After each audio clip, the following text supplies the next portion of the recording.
Ayan po, isang mapagpalang gabi po sa ating lahat. At hello po sa ating two viewers sa gabing ito.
Hello po sa ating mga viewers.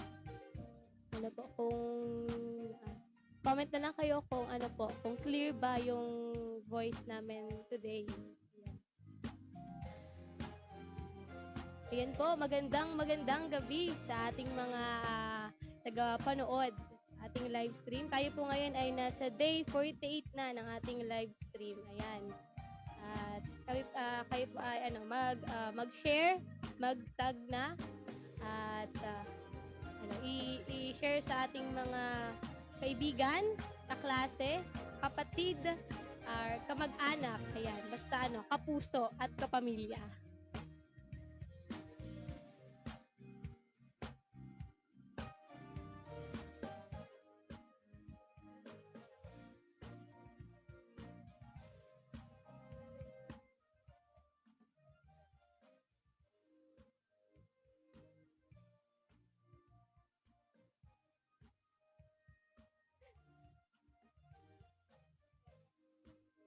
Sige po at ayan, paki-share na lang po at paki-tag ng ating mga kapuso at kapamilya. Ayan. Yan, hello po sa ating mga nanonood ngayon. Ayan. Kami po ay nagagalak at natutuwa na naandyan kayo. Yan po at mga 7:20 ay tayo na ay magsisimula. Yan.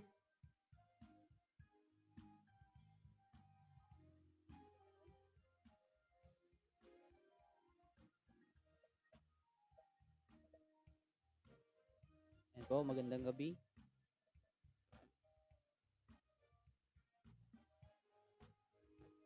At meron pa po kayong 3 minutes para i-share. 2 minutes rather. Para i-share po ang ating live sa ating mga mahal sa buhay.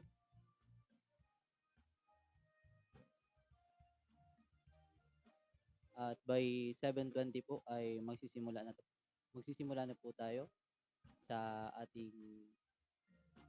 online Bible study.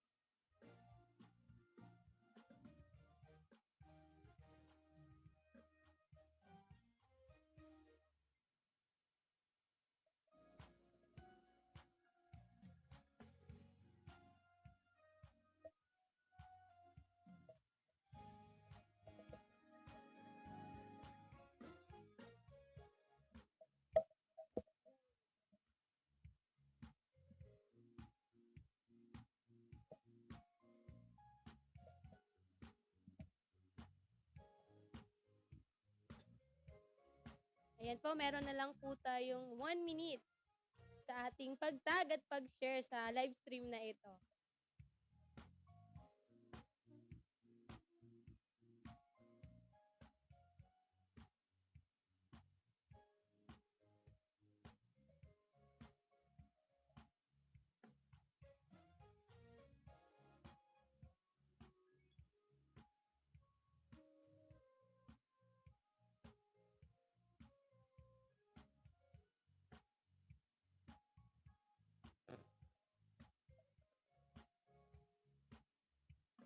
Ayan po, tayo na po ay magsimula sa ating live stream ngayong gabi. Tayo po ngayon ay nasa 48 days na ng ating live stream.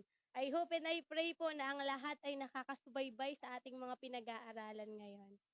Sige po at tayo po muna ay manalangin. Yan, samahan niyo po kami sa pananalangin. Hallelujah. Minsan pa, Panginoong Jesus, ikaw po ang aming tinataas, ikaw po ang aming pinapupurihan, Panginoong. Tunay nga na karapat-dapat ka, O Diyos, na pasalamatan dahil ikaw ay tunay na Diyos at nag-iisa lamang. Lord, dalangin namin sa mga oras na ito na samahan mo kami, O Diyos, sa live stream na ito. Samahan mo kami, Panginoon, at katotohanan lamang ang mahayag, O Diyos, sa gawaing ito. At ikaw, Panginoong Jesus, ang maparangalan, wala ng iba. Lord, maraming maraming salamat. Ikaw po ang aming tinataas. Ikaw ang aming pinagpapasalamatan at pinupupurihan. At lahat ng ito, Panginoon, ay tanging sa banal mong pangalan lamang, Panginoon Jesus. In Jesus' name we pray. Amen. So, ayan, again po, hello po sa ating mga tagapanood. Ayan, magandang gabi po. Kami po ay nagagalak dahil kayo po ay nariyan para sumubaybay sa ating mga pag-aaralan ngayong gabi. Ayan. So, bago po kami dumako or tayo dumako doon sa ah, pag-recap, ano po, kami po muna ay may pasasalamat sa Lord. Yan. Ako po muna. Yan. Ako muna. Yan. Ako ay lubos na nagpupuri at nagpapasalamat sa Diyos na buhay sa patuloy na pagbibigay niya sa akin sa pamilya ko, maging sa akin ay ng biyaya. At salamat sa Lord dahil patuloy niya akong tinuturuan sa kanyang mga salita every time na talagang nag-aaral ng kanyang salita. And also, ako ay nagpapasalamat sa Lord dahil ang Lord ay patuloy talagang tinutupad niya yung mga prayer ko. Yan. Salamat sa Lord dahil siya ay nagiging tapat sa kabila ng hindi ko pagiging tapat sa kanya. Ayan. Kay Kuya Paul naman. Ayan, thank you po, Sister Ikay. So, ako din po ay may pasasalamat sa Lord sa lahat ano po ng aking nagawa sa aking buhay. Nandiyan pa rin ang Panginoon. Unang-una, ano po. And ako din po ay nagpapasalamat sa Lord sa pagsama. Bagamat ako po ay generally tayo po ay patuloy na nagkakasala sa Panginoon kahit nasasabi natin na tayo ay sumusunod sa Panginoon, ano po, at tayo ay na-convert na bilang isang Kristiyano, tagasunod ng ating Panginoon, hindi pa din natin maiwasan sapagkat ito ay nature na, ano po, bilang isang tao, ano po. Pero ako po ay patuloy na nagpapasalamat sa Lord sa patuloy na pagsama ng Lord sa aking buhay. At ayun po, at binabalik ko na po kay Sister Ikay. Ayan, salamat po Kuya Paul. So ngayon naman po, bago tayo dumako sa ating pag-aaralan ngayong gabi, magre-recap muna po kami. Ayan, magre-recap po muna ako ng aming tinalakay ng Sunday service po dito sa Piudoran. So, ang doon natatandaan ko nung talagang nag-sermon si pastor ay yung dahil nagtagumpay yung mga Israelite at nakamtan nila yung pangako ng Lord dahil iyon sa pananampalataya at pagsunod nila sa Lord. And talagang ito by yung na yun na sermon na iyon ay sa akin din parang nagkaroon ako ng realization na sila dahil sa kanilang pananampalataya at pagsunod sa Lord kaya nila nakamtan ng promise ng Lord, no, ay gano'n din sa akin na bilang isang lingkod niya, bilang ako ay nagsasabing Diyos ko siya, ay kailangan din ng pananampalataya at pagsunod ko sa Diyos para makamtan ko yung pangako ng Lord. Kailangan ko lang magtiis, ayan, magtiis dahil nung kagaya ng mga Israelite talaga ay hindi madali yung pag-ikot nila sa Jericho, no? Kung talagang nature ng tao ay reklamador, 'no? Pero ang Lord ay napakabuti at tinuturuan niya tayo na talagang sumunod sa Kanya, 'no, sa kaparaanan at sa plano ng Diyos. Dahil kapag sinunod natin ng Lord ay ang huli nito ay tagumpay pa din, 'no? So, 'yun lang po yung ni-recap or 'yun lang po yung napag-aralan namin doon sa sermon ni pastor. 'Yun lang yung nakuha kong aral doon. At ngayon naman po, ay tayo na ay dadako sa mensahe. Ayan, maging tayo excited sa pag-aaralan natin ngayon, maging tayo ngayon, mausisa kumbaga 'no, kung talaga ba ito ay sa katotohanan na sinasabi 'no, by reading talaga diyan sa word ng Lord sa Bible na po. At ayan na, binibigay ko na sa ating kapatid ang mensahe. Ayan po, kay Brother Paul. Ayan.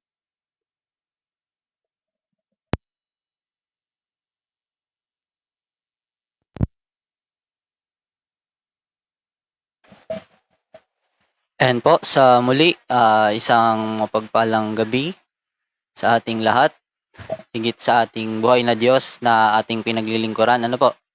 So, tayo po ay nasa day 48 na po, ng ating live stream na may temang Possessing the Cities with God's Presence. Ito po ay matatagpuan sa Joshua chapter 6 verses 1 to 20. And po, so ang akin pong i-share sa inyo sa gabing ito ay pinamagatan kong Claiming God's Promise. And po, so upon claiming God's promise po sa ating mga buhay, ano nga ba yung mga dapat meron tayo bilang isang Kristiyano sa pag-claim ng pangako ng Diyos para sa atin? Ano po? Ito po yung meron po ako ditong ni-reveal ng Lord sa akin na kung saan ito po yung mga dapat or nire-require ng ating Panginoon sa atin upang maklaim natin yung pangako ng Diyos para sa atin. Ano po? Unang-una po dyan is yung pusong masunurin. Ano po? Or yung tinatawag natin sa Tagalog na obedient heart. Ay, English pala. English na obedient heart. Ayan. So, ito po yung pusong handang sumunod sa kung ano man ang ipagawa sa atin ng Panginoon. Ano po? Regardless of kahit ano pa man ang problema or suliranin na kumaharap sa atin upon sa pagsunod natin sa Lord. Ano po? Ito pong obedient heart ay kinakailangan is meron po tayo sa ating buhay. Sunod po is yung focus. Bilang isang Kristiyano, nasaan ba yung ating focus? Ito ba ay nasa mundo pa? Or nasa mga bagay na makalangit? Sapagkat sabi po ng Colossians chapter 3 verse 2, sabi po diyan, set your minds on things above, not on earthly things. Ayan po. So kinakailangan bilang isang tagasunod ng ating Panginoong Hesus, nararapat lamang po na ang focus natin is hindi yung mga makamandong bagay, kundi yung mga bagay na makalangit. Or sa madaling sabi is yung ating focus po ay nasa ating Panginoon. Kung ano yung nais ng Lord na iparating sa atin, kung ano yung nais ng Lord na i-instruct sa atin is dun lamang tayo mag-base. Or yun lamang ang sundin natin. So, sunod po is yung effort. Particularly po dyan is yung tinatawag natin na endurance. Or yung pagtitiis, or yung pagtatyaga, or pagbabata sa ating pananampalataya.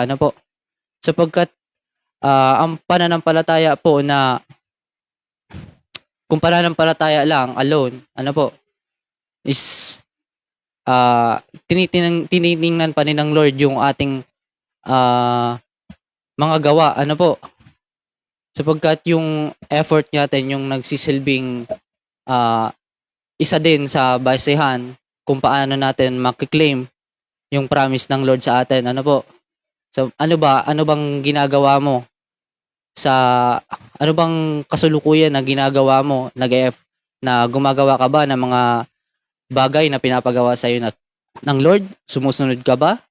Yun po yung mga effort, ano po, or yun po yung mga nais ng Lord na ginagawa ng mga tagasunod niya.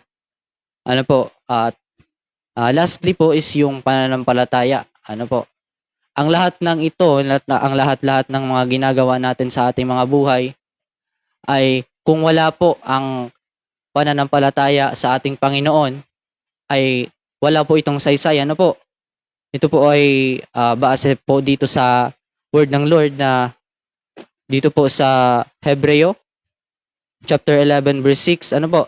Sabi dito, hindi makapagbibigay lugod sa Diyos ang taong walang pananampalataya. Dahil ang sino mang lumapit sa Kanya ay dapat maniwalang may Diyos at nagbibigay siya ng gantimpala sa mga taong kumahanap sa Kanya. Ayan.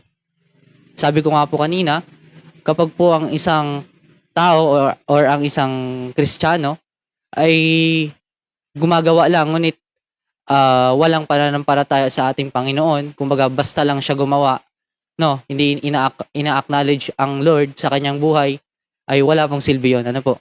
Sapagkat bilang isang tagasunod ng ating Panginoong Jesus, nararapat lamang na sa lahat ng ating ginagawa is dapat ay ina-acknowledge natin, ano po, ang ating Panginoon sa ating mga buhay. Ano po? Yung mga Israelites po that time, ano po, yung nasabi ka kanina ng ating kapatid na Sister Ikay, na napagtagumpayan nila, ano po, yung promise ng ating Panginoon na kung saan, ayun nga po, na-claim nila yung Jericho. Ano po, bagamat hindi madali talaga yung pinagdaanan nila sa paglibot, ano po, sa Wall of Jericho. Hindi po naging madali, ano po, sapagkat napakarami po, ano po, sa mga nagdaan na pagtuturo, ano po, na napakinggan natin. Napakarami po ng pinagdaanan ng mga Israelites to be led by Joshua, ano po. At hindi naging madali yon sapagkat napakarami po talaga ng mga ng kanilang hinarap. Ano po? So paano nga ba nila yun hinarap? So yun po yung sinabi ko kanina na mga dapat nire-require ng ating Panginoon is nagkaroon po sila noon. Ano po? At at tinataglay po nila yon, ano po, hanggang sa ma-accomplish nila or ma-claim nila yung promise ng Lord sa kanila. Ano po? So, lahat ng tao naman, ano po, siguro hindi lang yung mga taga-Israelites, is lahat ng tao naman ay may hinaharap na wall or sa Tagalog, pader sa ating mga buhay. Ano po? So, ang tanong is, paano nga ba natin hinaharap yung wall or pader ng ating buhay? Ano po, paano? So, bilang isang tao, ano po, generally, ano po, mapamamananampalataya or hindi, bilang isang tao, ang isang tao po na wala sa Panginoon or wala sa pananampalataya natin sa ating Lord is marami po yung dinedependahan, ano po. Even masasabi natin na ang isang tao ay nagsisimba, ano po. Ngunit madaling malaman kung ang isang tao ay nasa Panginoon or wala, ano po. Sapagkat kung ang isang tao ay nasa ating Panginoon or nasa presence ng ating Panginoon is dedepende lamang siya sa Lord. Ano po, Lord, ano ba ang dapat kong gawin? Ano po, sa pagharap sa hamon na ito, ano po?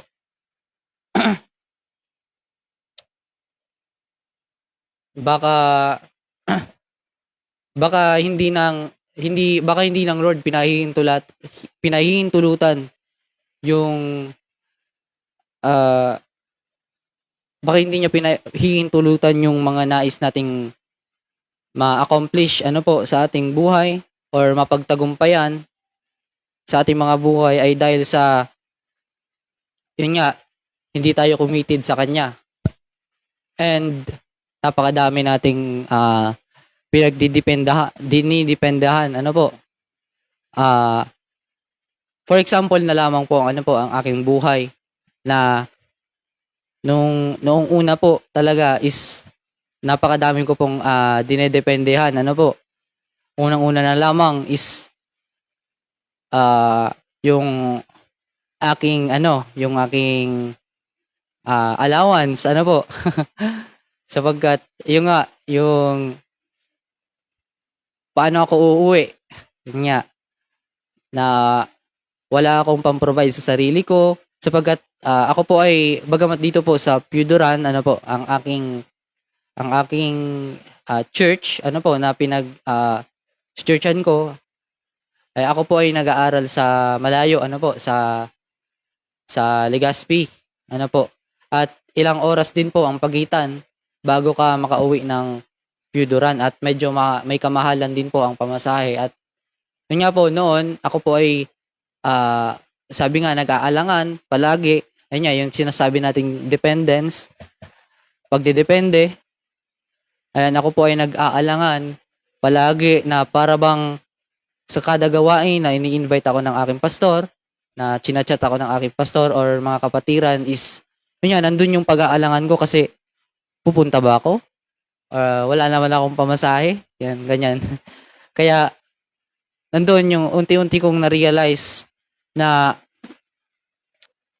kapag ikaw ay binago na ng Lord at nasa Kanya na is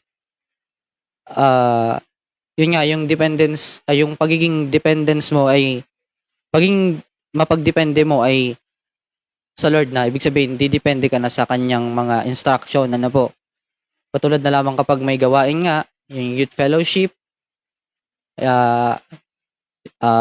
yun nga as sa Lord ka na didepende. Syempre kapag may mga gawain ganyan palaging ang Lord ang ating piliin. Kaya, yun nga, nagpapasalamat din ako sa Lord sa pagturo, sa pag-instruct niya sa akin na, yun nga, kapag tayo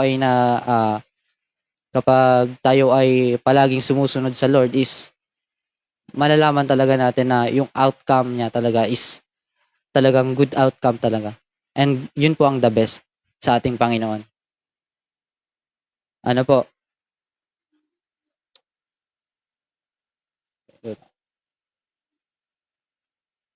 Sabi nga po ng John 16, chapter 16, verse 33. Sinabi ko sa inyo ang mga bagay na ito para magkaroon kayo ng kapayapaan sa akin. Daranas kayo ng paghihirap dito sa mundo, pero magpakatatag kayo dahil nagtagumpay na ako laban sa kapangyarihan ng mundo. Ayan. So, yun nga, based sa verse na ating nabasa, kinakailangan or nararapat lamang na tayo bilang isang tagasunod ng ating Panginoon is nararapat lamang tayo ay sumunod sa ating Diyos. Sapagkat, ayun nga, nasabi nga sa bersikulo na akin nabasa is kapag sumunod ka sa Lord is 100% na yung katagumpayan, 100% na makiklaim mo yung promise niya. Sapagkat maging ang buhay at kamatayan ay kanya na ring napagtagumpayan, at once na ang isang tagasunod niya at ang isang Kristiyano ay sumunod sa kanya is 100% po talaga na tayo ay patungo sa tagumpay. Kaya Kaya harapin natin ang lahat ng mga wall or pader sa buhay ng may pagdepende sa ating Panginoon. Ano po? Sapagkat ang lahat ay napagtagumpayan niya na. Ano po? And isang reminder din po, sabi po sa 1 Timothy chapter 6 verse 12, ipaglaban mong mabuti ang pananampalataya, panghawakan mong mabuti ang buhay na walang hanggan dahil tinawag ka ng Diyos para sa buhay na ito. Nang ipahayag mo ang pananampalataya mo sa harap ng maraming saksi. Ayan po, at ibinibigay ko na po kay Sister Ikay ang karagdagan. Ayan, maraming salamat po Kuya Paul sa iyong binahagi. So ngayon naman po ay ito ay yung karugtong lang no ng pinag-aralan natin. Bali, ang naming na-cover ni Kuya Paul ay nasa Joshua chapter 6 verse 15 to 20. Ayan, di ko nabasahin kasi ito ay ulit na itong nabasa na no ng mga previous na nagturo sa atin. So dito sa Joshua chapter 6, ayan, chapter 6 verse 15 to 20, dito ay may tatlong points na tinuturo sa atin ng Lord. Una na dito ay yung kahalagahan talaga ng pananampalataya at pagsunod. Dahil yung pananampalataya at pagsunod natin sa Diyos ay laging kinahantungan nito ay katagumpayan. And next ay yung salvation ni Rahab, kung bakit ba siya naligtas, ano yung connection nito sa atin. And for the lastly ay yun dito ay talagang by God's power and ways, kaya nila nakamtan yung promise ng Lord, no? Ganun din sa atin, sa buhay natin. So yan, sa unang points, di ba, doon, yung kahalagahan ng pananampalataya at pagsunod sa Diyos. So itong pananampalataya na ito yung mga bagay na hindi pa natin nakikita or hindi pa nangyayari sa ating buhay, pero ito ay naniniwala na tayo na ito ay mangyayari, no? Kagaya lang sa atin, no? Hindi natin nakikita ang Lord, yes, physically, no? Pero tayo ay naniniwala at nananampalataya na may Diyos, no? Yun po yung pananampalataya. And yung obedience naman, ito ay sa mga lingkod ng Lord, no? Itong obedience talaga ito denying yourself. Parang hindi mo talaga tinitingnan yung sarili mo or hindi mo mas pinapahalagahan mo yung Diyos na nagtawag sa iyo, no? And sabi dito, no, ang pananampalataya at pagsunod sa Diyos ay laging kinahantungan ay katagumpayan. So now doon, no, ano ba yung faith and obedience na sinasabi doon sa Joshua, no? Sabi dito, faith and obedience means full reliance and dependent on the Lord's ways and power. Doon sa mga taga-Israelite na talagang yung faith and obedience nila ay by full reliance or talagang full na pagtitiwala at pagdedepende sa kakayanan ng Lord, sa kaparaanan ng Lord at sa kapangyarihan ng Lord. Na tinitingnan talaga dito ng mga taga-Israelite na ang Lord ang siyang makikipaglaban sa battle na ito, no? All they need to do, yung mga Israelite ay kailangan lang nila pagkatiwalaan talaga ang Lord sa kaparaanan, sa plano ng Lord. At the same time, no, magtiwala, talagang mas believe na pagtatagumpayin sila ng Lord kesa kasi talagang yung Jericho ay binigay na talaga ito sa kanila ng Lord, no? All they need to do is talagang manampalataya at sumunod sa Lord. So sa atin bilang mga mananampalataya, ano ba yung tinuturo sa atin dito ng Lord? No, faith and obedience is very important. No, sa mga lingkod ng Lord, faith and obedience is very important. No? Dahil kung sa faith and obedience, kaya nakamtan or kaya pinagtagumpay ng Lord ang mga Israelite, ganun din sa atin, no? Habang hinihintay natin ng Lord, habang hindi pa dumarating ng Lord para sa kanyang paghuhukom, no? Ay kailangan natin yung pananampalataya at pagsunod sa kanya, na po. So now naman sa mga taong hindi pa lubusang kilala ang Lord, kapag sinabing itong mga taong hindi pa lubusang kilala ang Lord, talagang ito ay yung mga taong hindi pa talaga nauunawaan yung kung paano, 'no, kung paano ang kaparaanan or ang plano ng Lord sa buhay niya, kung paano ang Lord ay nagiging mabagsik at mapagmahal sa kanya, 'no. Dito naman sa mga taong hindi talaga lubusang nakikilala ang Lord, tinuturuan dito, 'yan, kung ikaw man ay nanonood ngayon, dito ay lubusang, ah, tinuturo dito ng Lord na yung pananampalataya at pagsunod natin sa Lord ay kailangan para tayo ay maligtas, 'no? Kung hindi pa natin alam yung kaligtasan ay dapat natin itong malaman, 'no, na kailangan kung doon sa mga Israelite dahil sa kanilang pananampalataya at pagsunod, kaya sila naligtas, kaya sila napagtagumpayan yung battle na iyon, kaya nakamit nila yung promise ng Lord because of faith and obedience. Ikaw din na nanonood ngayon, no? Kailangan mo ng pananampalataya at pagsunod sa Lord para ikaw ay maligtas.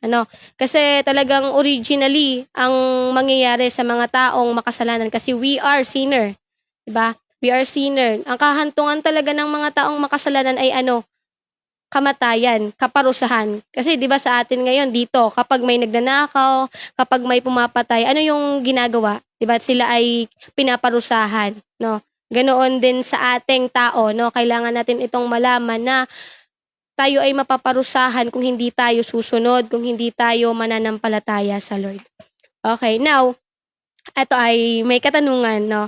So, ito parang ito ay natanong ko, no? So, bakit kailangan pa ng faith? Hindi ba pwedeng obedience na lang? Kuya Paul, 'di ba? Parang bakit kailangan pa ng obedience kung faith na lang? Bakit faith na lang dapat isa lang, isa lang? Kasi ang hirap na ng faith tapos dadagdagan pa ng obedience, no? Bakit kaya? So, iyan, kung nasubaybay natin yung kay Kuya Paul kanina, no, nabanggit yung Hebrews 11:6 na ito yung pagsunod na kinalulugdan ng Lord na sabi doon na, at kung walang pananampalataya, yan, sa Hebrews 11:6, ay hindi maaaring kalugdan ng Diyos sapagkat ang sino mang lumalapit sa Kanya ay dapat sumampalatayang may Diyos at Siya ang tagapagbigay gantimpala sa mga masigasig na humahanap sa Kanya. So, ibig sabihin dito, no, we cannot please and obey the Lord without faith. No, hindi natin parang questionable na hindi natin masusunod ang Lord kung wala tayong pananampalataya, no? Hindi naman natin nabasa sa Joshua na dahil lang sa kanilang pagsunod sa Lord, walang pananampalataya, kaya nila na pagtagumpayan or kaya nila nakamit yung promise ng Lord, no? Sa tingin kaya natin, susunod ba sila kung wala silang faith sa Lord? No, hindi. Kasi talagang pinakauna pa lang, no, ay faith muna. Nagkaroon muna sila ng pananampalataya talaga sa Lord. Kaya nila nasunod, no? Kaya sila sumunod sa command ng Lord, no? And also, tayo din, no? Tayo din, sabi ko nga kanina na, na talagang hindi natin masusunod ang Lord kung wala tayong pananampalataya. So, ngayon, yung mga taong lingkod ng Lord, di ba nung una pa man ay yung ating pananampalataya ay saan nanggaling? No, 'di ba sa ating pakikinig sa salita ng Lord na doon 'yun mababasa natin sa Romans 10 verse 17 na sabi dito, kaya ang pananampalataya ay nanggagaling sa pakikinig at ang pakikinig ay sa pamamagitan ng salita ni Kristo. So dito pa lang nagsimula yung faith natin, no? Dito pa lang nagsimula yung paniniwala at pagtitiwala natin sa Lord, no? Kung sabi nga doon nung napag-aralan namin ito sa Sunday School na talagang yung faith ay foundation ng lahat. Yung faith is the foundation of everything. Kahit nandoon sa Israelite, talaga yung faith talaga nila ay nandoon. Ito yung muna yung nauna bago sila sumunod sa Lord. Gayon din tayo na mga tao, no? Tayo ay nakakasunod, no? Tayo ay nakakasunod dahil sa ating pananampalataya na ipinagkaloob sa atin ng Lord kagaya ng mga Israelite, no? Yung faith ay hindi natin na-earn sa sarili nating kakayanan. Hindi naman sinabi natin, okay, dahil sa sarili kong kakayanan, kaya ako nagkaroon ng faith, ng pananampalataya na ito. Hindi po. Ito ay kaloob ng Lord. Ito ay ibinigay pa din sa'yo ng Lord, no? Ibinigay ito sa'yo ng Lord na pananampalataya na ito. Kaya nga, no? Kaya tayo nakakasunod, no? Again, kaya tayo nakakasunod dahil sa ating mga pananampalataya. Yan. And yung reminder sa atin dito bilang isang mananampalataya, ayan, sa mga mananampalataya ay patuloy nating palalimin pa ang ating pagkakakilala sa Lord. Yung pananampalataya natin ay talagang mag-ugat. Mag-ugat talaga saan? Kanino? Talagang mag-ugat sa truth. Itong truth na ito ay sino? Si Jesus ang Diyos natin na nag-iisa, no? Kailangan yung maging foundation ng pananampalataya natin ay yung Diyos, si Jesus Christ, no? Maging din sa mga hindi pa lubusang kilala ang Lord, no? Kung wala pa man tayong talagang pananampalataya at hindi tayo nakakasunod sa Lord, this is the time, no? Yung salvation mo ay hindi bukas, ngayon ito, no? Hindi mo pa alam na magigising ka pa bukas. Ayan, kaya yung pananampalataya, ayan, kung napakinggan mo itong live stream na ito, kailangan manampalataya ka sa Lord. Kailangan sumunod ka sa Lord kasi merong kahantungan yung mga taong patuloy pa din sa katigasan ng ulo, sa katigasan ng puso, no? Talagang may parusang darating. At sa mga taong sumusunod at nananampalataya, kagaya ng Israelite, sila ay pinagtagumpay ng Lord. Gayon din yung mangyayari sa mga taong nananampalataya at sumusunod sa Lord. So, okay. Sa pangalawang point natin, yung salvation ni Rahab. No, bakit naligtas si Rahab? Ano ba yung connection nito sa akin? Sa akin na mananampalataya at sa taong hindi pa lubusang kilala ang Lord. Ano naman kung naligtas si Rahab? Ano naman ngayon sa akin, no? What isn't it for us? Yan. Ano naman ngayon sa akin? No? Bakit kailangan ko tong malaman? Ano ba yung salvation na iyan? So dito, no, kung mababasa natin doon sa Joshua, no, so yung background ng mga Canaanites kasi yung sa loob ng Jericho ay mga Canaanite, no, which is yun si Rahab, no, Canaanite si Rahab, no. And itong mga Canaanites na ito ay ito talaga yung known talaga sa kanila ay known for idolatry and moral corruption. Talagang kung sama-sama ay masama, no? Talagang yung pakikipag-apid sa hindi nila asawa ay yun talaga kung baga sa kanila ay normal na iyong gawain. And yung culture talaga nila ay yung pag-alay or pag-sacrifice ng mga anak nila para sa ritual prostitute. Talagang pinapatay nila yung anak nila para lang sambahin itong dinodiyos nila sa ritual prostitute. Talagang hindi papatay ako ng tao kahit anak ko pa ito, no? Yun yung mga kaisipan nila. And yung etong si Rahab ay sabi ko nga kanina ay makasalanan, no? Makasalanan siya. Siya ay prostitute, siya ay nagbibigay aliw. Tama ba, Kuya Paul? Nagbibigay aliw, no? Siya ay kinumpara or siya ay nagsisimbolo na tayo. Si Rahab ay makasalanan maging tayo. Kapag sinabi kong tayo, lahat ng tao, general, lahat ng tao na nandito sa mundo ay makasalanan. Yan. Tayo ay mga wicked. No, talagang wala sa kaisipan natin ang gumawa ng mabuti, no? Kundi ang mga nasa kaisipan natin ay paggawa ng masama, pagnanakaw, pagpatay, paninira, yan yung tayo, no? Yan tayo.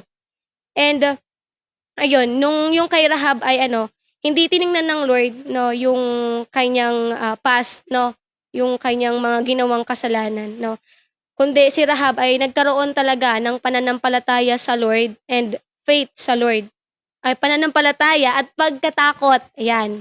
Pagkatakot talaga sa Lord. Kaya hindi lang siya yung naligtas, kundi yung pamilya niya, yung sambahayan niya, no, yung pamilya ni Rahab ay naligtas dahil sa kanyang pananampalataya at pagsunod sa Lord. Maging din yung pamilya niya, no. Hindi lang si Rahab yung nagkaroon, no. Hindi lang si Rahab yung nagkaroon ng pananampalataya sa Lord, kundi maging yung sambahayan din ni Rahab, no. Sila din ay nanampalataya sa Lord. Kung mababasa natin yan dyan sa Joshua, sa pinaka-upper verses. Ayan. So, dito yung salvation, no, bakit kailangan kong maligtas? Ayan. Ano naman ngayon kung naligtas si Rahab? Ano naman yung connection sa akin nun, no? Bakit kailangan kong iligtas? May nasa bingit ba ako ng kamatayan? Ano ba, may papatay ba sa akin, no? Papatayin ba ako? Bakit kailangan ako iligtas? Ayan. So, Sabi doon sa Romans 6:23 na lahat ng tao ay nagkasala at walang nakaabot sa pamantayan ng Diyos. Kapag sinabing pamantayan, ito ay standard talaga ng Lord. Kumbaga, ito yung standard ng Lord and dito tayo, no? Hindi natin nasunod itong standard ng Lord. Hindi tayo nakaabot. Yan, hindi tayo nakaabot sa standard ng Lord. At sabi doon na ang kahantungan talaga nitong mga makasalanan ay may kaparusahan na mangyayari. Yan. Hindi lang magtatapos na gawa ka lang ng gawa ng kasalanan. Merong kaparusahan ito. No, parating ito ay may mga consequences. Yan, kumbaga, no. Sabi ko na talagang lahat ng tao ay makasalanan, no. Walang exempted doon. Lahat tayo ay makasalanan. And naalala ko doon nung na parang pinag-aaralan namin yung life point talaga ay sabi doon ng aming pastor na bago tayo humarap sa Lord, no, ang mga tao ay wala tayong ibang ginagawa kundi magkasala, no. Ito yung ginagawa natin, normal ito sa atin. Yan na yung yung ginagawa, normal na buhay natin ginagawa, magkasala, no. Yun yung tao, yun tayo, no. Tayo ay makasalanang tao. And now, no, dito ay yung sabi ko na may kaparusahan, bakit kailangang iligtas? Ayan. Bakit kailangan iligtas tayo, no? And ano naman yung gagawin ko para maligtas? So dito sa mga taong hindi pa lubusang kilala ang Lord, dito ay ipinapakita ng Lord sa buhay or sa pamamagitan ng buhay ni Rahab na talagang hindi pa huli. O, hindi pa huli ang lahat para magsisi tayo sa ating mga kasalanan, no? Hindi pa huli. Kaya nga namatay ang Lord, no? Kaya inalay niya ang buhay niya para tayo ay maligtas. At itong kaligtasan na ito ay hindi lang para sa mga taong gumagawa ng mabuti. No? Hindi lang ito para doon, kundi yung kamatayan ng Lord ay para sa lahat, no? Para iyon sa lahat at hindi na ito mangyayari pa ulit na again ipapako ulit ang Lord sa cross. Hindi, isahan lang 'yon, no? At iyon ay wag natin aksayahin yung kaligtasang ipinagkaloob ng Lord sa atin. Kundi talagang ito ay ay bigyan natin ng importansya na magkaroon talaga tayo ng pananampalataya sa Lord. And hindi naman madamot ang Lord na pinagdamot niya yung kaligtasan, no? Inalay niya nga yung buhay niya para tayo ay maligtas. No, tayo ngayon na mga tao ay talagang sumunod sa Lord at magkaroon ng pananampalataya, no? At handa naman ng Lord na magpatawad sa mga taong may pusong handang magsisi kagaya ng kay Rahab, no? Hindi naman ng Lord ay madamot sa bagay na ito, no? Hangga't hindi pa nakasara, no, ang tarangkahan ng langit, no, hindi pa bumabalik ang Lord, ay talagang pagtuunan natin ng pansin ang bagay na ito, no. Sabi dito, yan. Sabi sa Romans 10 verse 9 to 10, na kung ipahahayag mo na si Jesus ay Panginoon at sasampalataya ka ng buong puso na muli siyang binuhay ng Diyos, maliligtas ka. Oh, sapagkat itinuturing ng Diyos na matuwid ang tao sa pamamagitan matuwid ang taong sumasampalataya sa Kanya ng buong puso at kung ipapahayag ng siya'y sumasampalataya, no, maliligtas ka. So again, very nire-require talaga ng Lord ang faith and obedience for us to save, no? So yun ay magkaroon tayo. And now, no, sa mga believers naman, sa mga sumusunod naman sa Lord, ano naman yung tinuturo sa atin dito sa pamamagitan ng buhay ni Rahab, no? Dito ay hindi naligtas si Rahab sa kanyang ginawa, no? Kundi siya ay naligtas dahil sa kanyang pagkatakot sa Diyos at pananampalataya, no? Hindi dahil tinago ni Rahab yung espiya, no? Hindi dahil doon, kundi dahil talaga sa kanyang pagkatakot at pananampalataya sa Lord, no? Enough na yung kaisipan natin na gagawa ako ng mabuti para ako ay maligtas. Ayan. Yung mga word na iyan na hindi, gagawa ako, magpapa-feeding ako. Yan, magpapa-feeding ako ng madami, papakainin ko yung 1 million na mga tao para ako ay maligtas, no? Hindi alisin na natin yung mga kaisipang ganon, no? Hindi naman tayo maliligtas sa ating mga ginagawa, no? Kasi kung doon nakabase ang Lord, no? Ang maunang maligtas yung mga senator, Lahat ng mga nasa politiko, lahat yan, unang-una na yan na maliligtas, no? Hindi yun yung kaisipan ng Lord na tayo ay maliligtas dahil sa mabubuting nating gawa. Hindi iyon, no? Kaya tayo nakakagawa ng mabubuti dahil tayo ay ligtas na. Ito yung parating sinasabi sa amin ng aming pastor na hindi tayo gumagawa ng mabuti. No, sa mga lingkod ng Lord, hindi tayo gumagawa ng mabuti para tayo ay maligtas, no? Kaya tayo gumagawa ng mabuti dahil tayo ay ligtas na, no? Kaya tayo ay gumagawa ng mabuti dahil tayo ay ligtas na. At nagagawa natin ang mabubuting bagay dahil ito ay bunga ng ating pananampalataya at pagsunod sa Lord. Yan.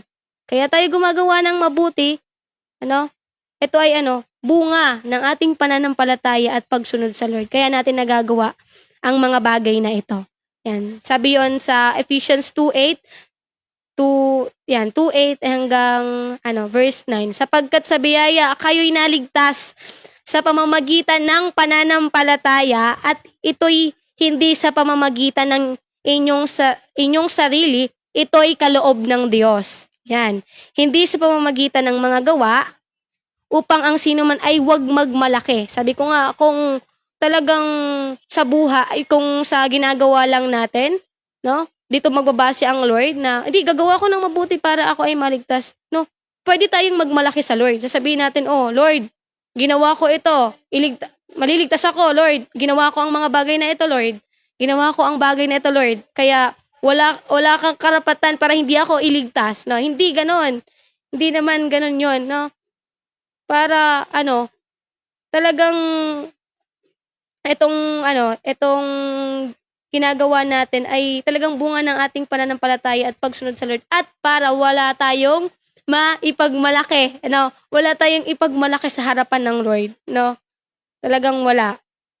And dito, no, sabi ko nga kanina sa mga taong hindi pa lubusang sumusunod at kumikilala sa Lord ay hindi pa huli, no? Hindi pa huli ang lahat, hangga't hindi pa bumabalik ang Lord, no? Hindi pa, ito yung parang hindi pa, ito yung end na ikaw ay magsisi, no? Hindi pa yun huli. Meron pa tayong pagkakataon, no? At hindi pa bumabalik ang Lord, meron pa tayong pagkakataon na talagang magsisi sa ating mga kasalanan at tanggapin ang ating Panginoon, no, na nag-iisa, na siyang magliligtas sa iyo. No? Walang iba kundi ang ating Panginoong Jesus, no?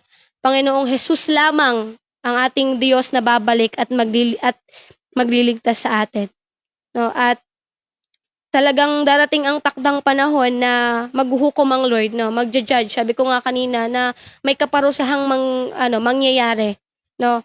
Talagang darating ang takdang panahon na uupo ang Lord sa kanyang trono, no? At huhukuman niya yung sanlibutan, yung mga tao na nandito, no?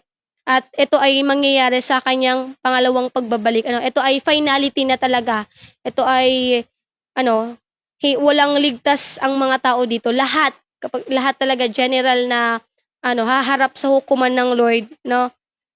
I-judge tayo ng Lord. It's either mapupunta ka sa hell na makakasama mo ang Lord na magpupuri sa kanyang pangalan, or makakasama mo si Satan sa hell para parusahan at pahirapan doon, no? Yun yung bagay na iyon.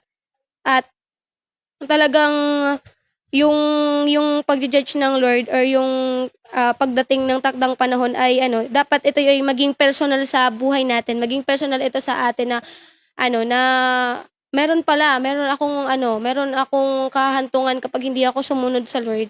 Meron palang darating na judgment, no, kapag hindi pa ako lubusang sumunod sa Lord. No, dapat ito ay maging personal sa ating mga buhay, no? Na parating isipin natin na kapag namatay ka, saan ka mapupunta? Kapag namatay ako, saan ako mapupunta? Hindi ko naman pwedeng sabihin na ako yung taong hindi sumusunod sa Lord, hindi na nanampalataya sa Lord, sasabihin ko na sa langit ako? No, hindi. Hindi. Hindi din pwedeng sabihin natin, Lord, kasi walang nagturo sa amin. Kaya nga ang purpose nitong live stream na ito ay para sa taong hindi pa lubusang kalala ang Lord, hindi pa sumasampalataya sa Lord. Ito ay purpose na talaga, ginagawang kalooban na ito ng Lord para marinig mo ang bagay na ito, na may judgment na mangyayari, no? Dalawa lang yung patutunguhan natin. It's either langit ka or impyerno ka, no? Kailangan ayun ay maging personal sa atin, no po? And lastly ay yung by God's power and ways ay napagtagumpayan, no, ng Jericho, no, nakamit nila yung pangako ng Lord. Dito ay tinuturuan tayo ng Lord, no, sa bagay na ito na mapapagtagumpayan natin ng mga bagay dahil sa kaparaanan, kapangyarihan, ng Panginoon, hindi sa ating mga lakas, no, hindi sa ating mga sariling strategy, no. Hindi, ito ay sa Lord lang talaga, sa kaparaanan, kapangyarihan ng Lord, kaya natin mapagtatagumpayan ng mga bagay. And always remember na sa lahat ng battle, hindi ikaw ang makikipaglaban, no? Ang Lord ang makikipaglaban. Ang kailangan mo lang gawin, kailangan nating gawin ay manampalataya, sumunod sa Lord at pagkatiwalaan na magiging tagumpay tayo kasi nga napagtagumpayan na ng Lord, no, maging ang kamatayan sa krus, no. Tagumpay na tayo dahil meron tayong Diyos na nagtagumpay na. Ano po? And lastly it's time to let faith march, let obedience lead, and let God bring the walls down. Ito ay nandoon nung pinag-aralan talaga namin nung sermon, no, kay pastor, na yung faith natin ay mas lalo pa nating paigtingin, kumbaga, palalimin pa, ayan. At talagang habang lumalalim ang ating pananampalataya, ang pagsunod natin ay hindi na yung kaisipan natin na hindi na ako susunod, mapapagod lang ako. Kundi yung kaisipan natin ay go lang ng go, serve talaga sa Lord, no. Yan po. I hope and I pray na lahat ay merong natutunan, merong nakuha, no, na aral sa gabing ito. Ayan. At maraming salamat sa mga nanonood ngayon. Ayan, maraming salamat po. At tayo po muna ay dumako sa ating closing prayer na pangunahan ni Brother Paul bago tayo dumako sa shout out. Ayan, maraming salamat po, Sister Rica. At tayo po muna ay dadako sa closing prayer. Ayan, so pumikit po ang bawat isa at tayo po ay manalangin. Ama naming Diyos na makapangyarihan at may gawa ng langit at lupa, Panginoon. Kami po, Panginoon, ay nagpapasalamat, Panginoon, sa gabing ito, Panginoon, na kung saan kami po muli, Panginoon, ay pinagkalooban nyo, Panginoon, ng panibagong aral, Panginoon, or karagdagang aral, Panginoon, na magmumulat, Panginoon, sa aming mga isipan, Panginoon. Lord, maraming salamat din po, Panginoon, sa mga nakapakinig, Panginoon. At, Panginoon, sa iyo lamang po, Panginoon, ang lahat, Panginoon, lahat, Panginoon, ng pagsamba. At, nawa, Panginoon, ang lahat, Panginoon, ng aming narinig, Panginoon, ang na-share, Panginoon, ng aking kapatid at na-share, Panginoon, ng aming Diyos, Panginoon, ay nawa, Panginoon, ito po ay maisa isip at maisa puso, Panginoon, ng bawat manonood, Panginoon. At sa iyo lamang po, Panginoon, ang pinakamataas na papuri, magluwalhati at pagsamba. In the mighty name of Jesus we pray. Amen.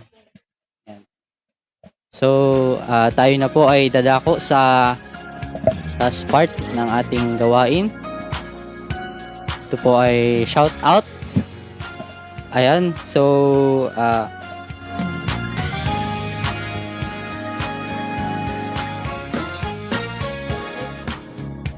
shout out po kay Sister Jubilee Bismanos, tama, Bismanos, ay Brother Jezrael, kay Sister Rica Bell Lucito, ayan, kay Sister Micaela, ayan, shout out po kay Sister Cavillar Jessie, ayan, kay Sister Ana Recuerdo, tama? Recuerdo, ayan, kay Brother David Ching, ayan, sige. Ayan po. Ayan, hello, hello. Shout out po, ayan, sa ating mga kapastoran. Ayan. Shout out po sa FOM Antipolo na ang ating, di ko kilala tong pastor na to. Ayan. Shout out to kay Pastor Aldwin Ching. Ayan po, hello po Pastor. Magandang gabi po. And kay Pastora Mirna. Ayan, hello po Pastora. Shout out din po sa ating pastor from FOM Piedran, Pastor Carl Sandigan na nandito ngayon. Ayan, Pastor, shout out po. Maging sa ating pastor sa FOM Tapel, shout out po kay Pastor Vicente Salisi and Pastor Berting Salisi. Hello po, Pastor. Magandang gabi po. Shout out din po sa ating pastor sa Badian. Yan, Pastor Alan Flores. Ayan po. Magandang gabi po, Pastor. Pastor Bong. Pastor Bong, ayan. Alan Flores, ayan. And sa ating, FOM Dulong Crusher. Ito ay nanggaling pang Taiwan. Ang ating pastor na si Pastor J. Yan, hello po, Pastor J. Magandang gabi po. Shout out po. At sa ating pastor sa Burias, ayan. Sa Kanumay, kay Pastor Albarico Flores. Ay, Pastor, magandang gabi po, shout out. At shout out din po sa ating FOM, yan, Burias Island sa Talisay. Hello po kila Ate Jackie. Ayan po, magandang gabi po. Kila Ate Evelyn. Ayan, magandang gabi. And kay Nanay Luring. Hello po, magandang gabi. Ayan. At sa ating FOM BS Japan. Ayan po. Pasalubong po pag-uwi. Ayan po, magandang gabi po. Shout out po sa inyo. Ayan. Text ka na. Okay, ako ba? Ayan, shout out din po kay Kuya DJ. Yan, kay Kuya Dobson Paraiso. Hello po Kuya, magandang gabi po. Kay Paul Enzo Ching. Hello Enzo, magandang gabi. Yan, kay Ate Ella Alilano. Magandang gabi po. Shout out. Kay Ate Mirna. Yan, kay Ate Mirna. Mirna, yan. Javer. Yan, kay Ate Mirna. I have here. Ate Mir, basta si Ate Mir. Hello po, Ate Mir. Shout out po. Ayan, kay Susan Fernandez. Hello po, magandang gabi po. Ito, ano to? Miyuki Kida. Ayan, hello po. Sa Japan ito, di ba po? Yan, magandang gabi po. Ayan, kay Elizabeth Seya Paraiso. Ayan po, shout out po. Magandang gabi po. Kay Ate Hazel Paulo. Ayan, Ate Hazel, magandang gabi po. Kay Ate Jobel Maliasgo. Ito, hindi ko, alam ko sa ibang bansa din to. Hello po, Ate Jobel.